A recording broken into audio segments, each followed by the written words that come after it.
वृंदावन बिहारी लाल की जय। संत गुरु भगवान की जय। भक्तों, चंद्र ग्रहण और सूर्य ग्रहण में सूतक का बड़ा महत्व होता है। सूतक की क्या है? हमारे शास्त्रों में लिखा गया है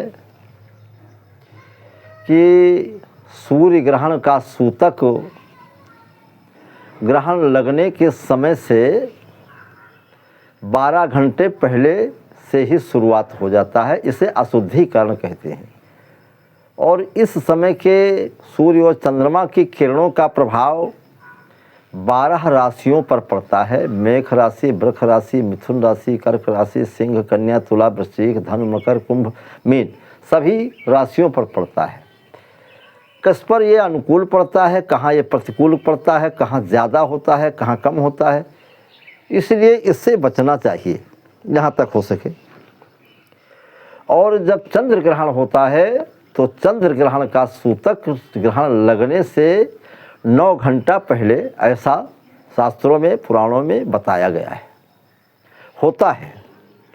और जो स्थिति सूर्य की किरणों से ग्रहण के समय में होती है, वही स्थिति चंद्रमा के ग्रहण के समय में उसकी किरणों का प्रभाव पड़ता है। भक्तों, चंद्र ग्रहण और सूर्य ग्रहण ये चंद्रमा और सूर्य देवता माने जाते हैं। जब देवताओं के ऊपर राक्षसों का प्रभाव पड़ सकता है, ग्रहण के माध्यम से उनको त्रासित किया जाता है, ऐसी मान्यता है पुराणों की।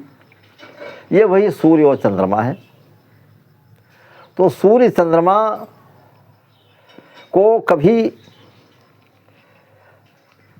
हम जल देते हैं सूर्य को, और सूर्य में जो 7 किरणें होती हैं, उन 7 किरणों से अपने छाती तक उठाकर लोटे से जो जल डालते हैं, हमारी आँखों के और छाती के बीच में, सूर्य के बीच में जो जल गिरता है, उन किरणों से वो जल का प्रभाव लेकर के हमारे तमाम प्रकार के रोगों को दूर करने की क्षमता होती है।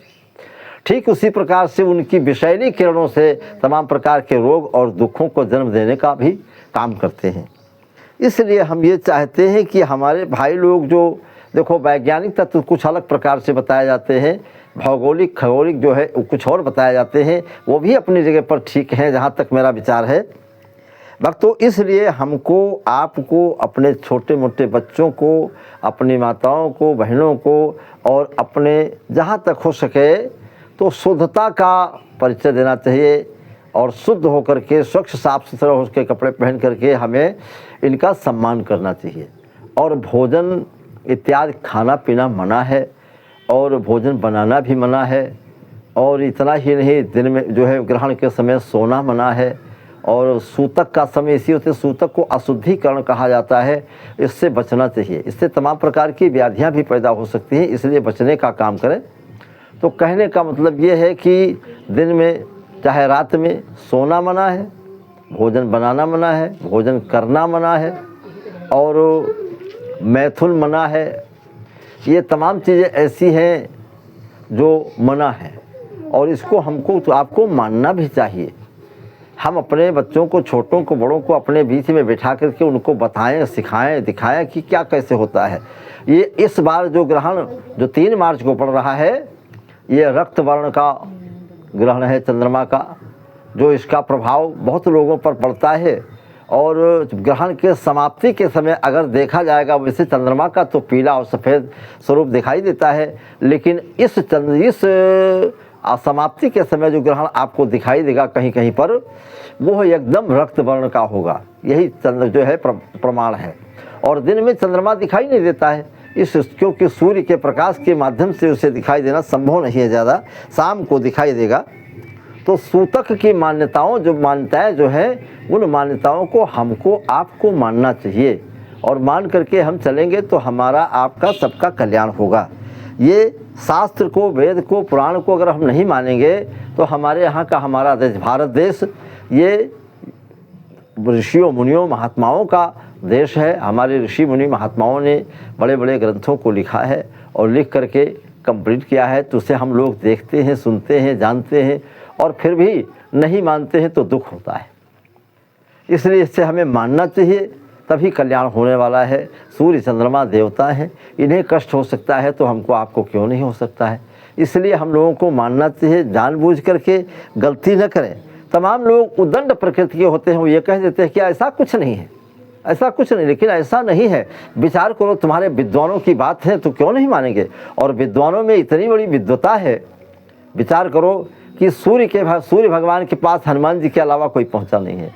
अगर सूर्य की बात को कोई विद्वान पृथ्वी पर पैदा हुआ है, जो सूर्य भगवान के पास से न कोई टेलीविज़न है, न कोई टेलीफोन है, न कोई मोबाइल नंबर है, अगर वहाँ की बात को ज्योतिष शास्त्र के माध्यम से, गणित के माध्यम से वो तैयार करके और ये बता देता है कि फला महीने में फलाने दिन को इतने बजकर इतने मिनट पर इतने घटी के लिए और इतने घंटों के लिए सूर्य का ग्रहण पड़ेगा, चंद्र का ग्रहण पड़ेगा, तो इससे बड़ा विद्वान दुनिया में कहाँ से आएगा।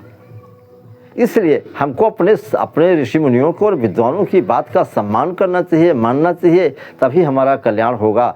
इसलिए हम आपसे और सबसे यही विनम्र निवेदन करते हैं कि ग्रहण को, चाहे सूर्य ग्रहण हो, चाहे चंद्र ग्रहण हो, या उसका सूतक है तो सूतक पर हमें जो है विशेष ध्यान देना चाहिए और मानना चाहिए, ताकि हमारा कोई अनहित न हो, हित हो सके। भक्तों की और संतों की वाणी को मानना चाहिए। प्रेम से बोलो सियावर रामचंद्र की, बोल बजरंग बली की, बोलो भक्त भगवान की।